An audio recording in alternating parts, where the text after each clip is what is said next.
In this video, I'll be reviewing the 2022 BMW X1. Now, the X1 was redesigned back in 2020 and very little changed this year or even last year. But that's not a bad thing because this luxury subcompact SUV from BMW is one of the best in the industry. Alright, let's get started.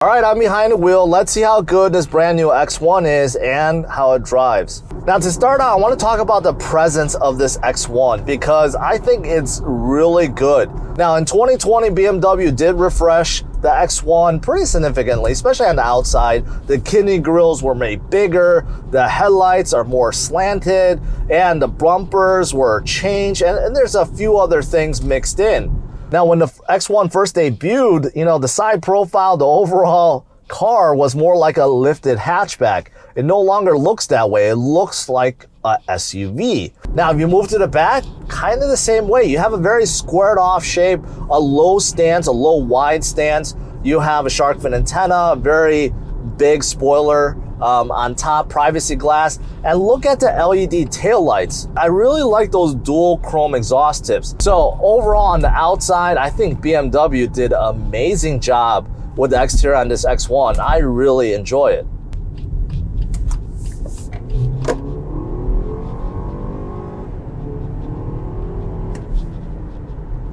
Wow, that wasn't bad. That wasn't bad at all. So I had an opportunity to accelerate full throttle, going 30 to 60 miles per hour, and that was pretty lively. It's a 2-liter turbocharged engine, and it's producing 228 horsepower and about 260 pound-feet of torque. It's basically the identical engine to the base engine in the X3, except it's detuned. The X3 gets 20 more horsepower. However, with that said, it's the same amount of torque. It's mated to the same 8-speed automatic. And that acceleration was pretty lively. I've read 0 to 60 around 6.3 seconds, which isn't bad. Keep in mind, this is the smallest SUV from BMW's lineup, and it still gets a terrific base engine that actually makes the drive actually quite fun. And this 8-speed automatic is doing a terrific job. I remember when I reviewed the X3 and X5, the shifts were really crisp and smooth. I didn't even know it was shifting. And you know what? I get that same feeling inside this X1. It's a really good transmission, and I really like this combination, this powertrain combination. It's a good one. Now, what's also smooth is this suspension. I'm going on pretty smooth surfaces right now, but overall, I get a good balance of comfort and sportiness, and that's what you want in a BMW, right? BMWs are known for that engaging and thrilling ride, even with their SUVs. And that's what I get a sense of. I mean, the suspension is comfortable. It's a little bit stiffer than, say, the real soft suspensions out there. And that's because BMW wants to make sure that you actually have a fun time driving this SUV. And you know what? Suspension is good. Now, as I came to a stop, the brakes are also good. I find if you're slowing down from low speeds, the pedal is a little bit touchy, right? So you got to be careful when you're pressing down. You want to get that smooth braking feel, right? But when you're coming to a stop pretty hard, you don't get that twitchiness. So I do like that. The brakes overall are good, but you got to watch out when you're braking slowly. Now, reflecting on this cabin, I think this is a good one, especially this infotainment screen. Now, this screen is not as large as the ones that you find in the X3 or the X5, but this was upgraded back in 2020, and this is now an 8.8 inch, and I really like it. It's a touchscreen, so very responsive. Also very high resolution, no lag whatsoever. And I like how you could just touch through it. The interface is very easy to understand. You go to home, there's a whole bunch of menus that you could select, right? And inside each one, pretty easy to understand. And if you didn't want to use touch, BMW also gives you a controller, right? Like a big scrolling knob that you could scroll and point left and right, push down. There's also a few quick navigation buttons. That setup is really good. BMW nailed down their infotainment screen. The whole system, iDrive, they just nailed it down. So many other luxury cars they're still trying to figure out with their touchpad system or like a mouse system or even their touch interface.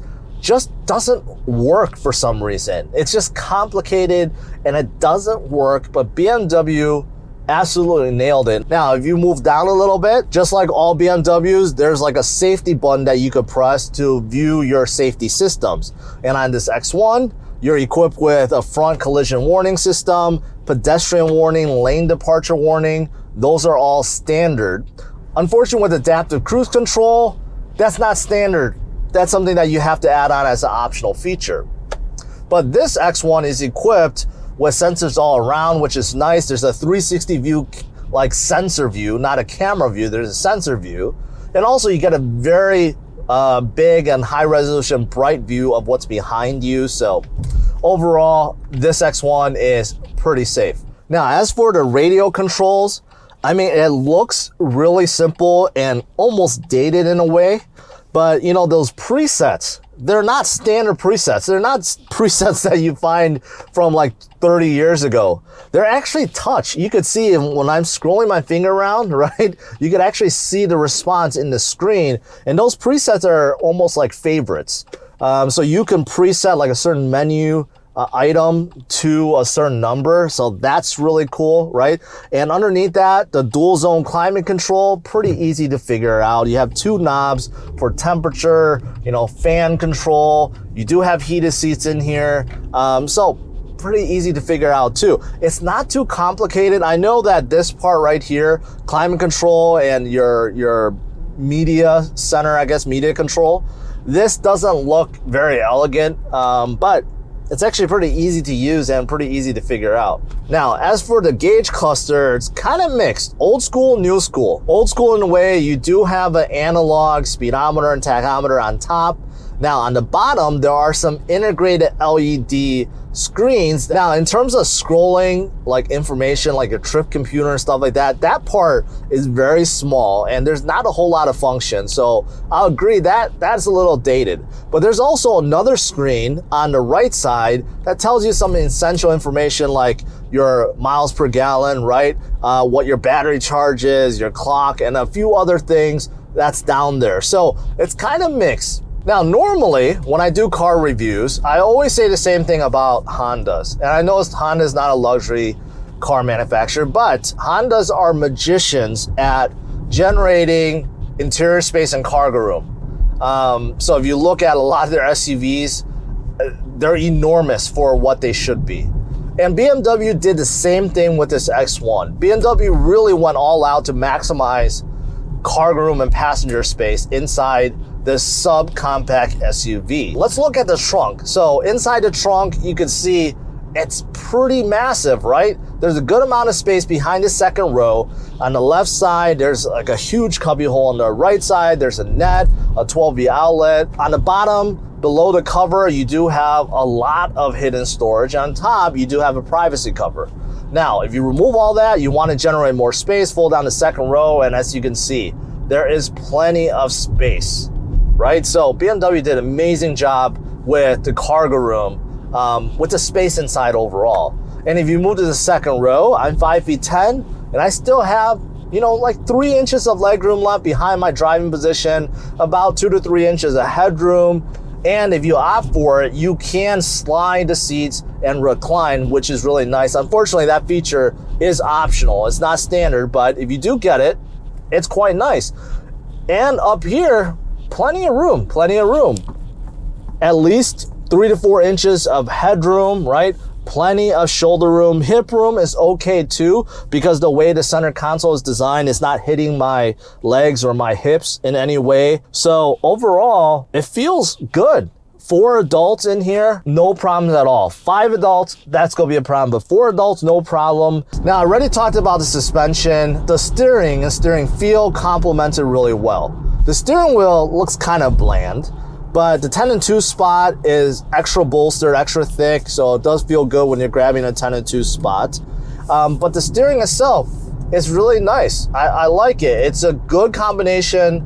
It's precise, and it has a decent weight to it. So it complements this suspension really well. It kind of gives you like a lively feel, yet you know, a controlled feel as well. What's also good about this X1 is BMW wasn't stingy with USB ports. You know, I don't know why USB ports is such a thing for a lot of manufacturers, and they're stinging upon it, but not so in this X1. Rear passengers get 2 USB-C ports along with a couple of vents, so that's nice. Also up front, there's a USB port right underneath at your fingertips, and inside the armrest, you get another one, so there's plenty of USB ports, right? Again, I don't know why luxury manufacturers tend to be like stingy with USB ports. Also, other features that you get in here, you get HomeLink buttons, you get a giant panoramic sunroof on top, you get power and auto dimming mirrors, memory seats, right? The memory seat position is on the bottom of the seat. So you have to remember, most manufacturers now put it on the door panel. So you might look at it and you're like, oh, there's no memory seats. No, there is. It's just on the bottom of the seat. And I mentioned about the heated seats. You get a power liftgate in the back. Now, overall cabin noise is okay, although I do feel like I hear quite a bit from the road. So these tires, these Pirelli tires, I think they're a little bit loud. I hear a little bit of drone from the tires. Wind noise is okay. Cars passing by slightly. So overall, quiet ride, but not the quietest in this class or not the quietest luxury SUV. Now, as for driving position and visibility, both are good. Now, visibility could be better. The front is enormous. Front is really good, really good. Side is also good, and the mirrors are close to you, so really good side visibility. And blind spot is also good, very good. The only thing is the rear visibility. The window is a little bit small. With the headrest up, they do block you, especially the middle headrest, which I have down right now. But if that was up, it really blocks your view. So the rear visibility is just okay. Now, driving position is not bad too. This is on the lower side, but it's still SUV, so you're sitting a little bit elevated. These seats, pretty comfortable. Now, the bottom cushion, a little bit stiff, but isn't too bad. And the bolstering on the bottom cushion isn't cutting into my thighs, which is good. Now the back is really comfortable, really wide. It is holding me and it feels good. As for pricing, the base X1 without all-wheel drive starts around $36,000 and with all-wheel drive around $38,000. The X1 is the most affordable SUV from BMW's lineup, although options can push this SUV well into the $40,000 range. In conclusion, I really like the X1. I think the X1 has great looks on the outside and doesn't look as awkwardly shaped as others in this class. The X1 also comes decently equipped with plenty of features and is way bigger on the inside than it looks. But most importantly, the X1 drives fantastic. The base engine is wonderful around town, the transmission is butter smooth, and the steering position and feel is second to none in this class. Thanks for watching. Smash up the like, subscribe to the channel for more car reviews.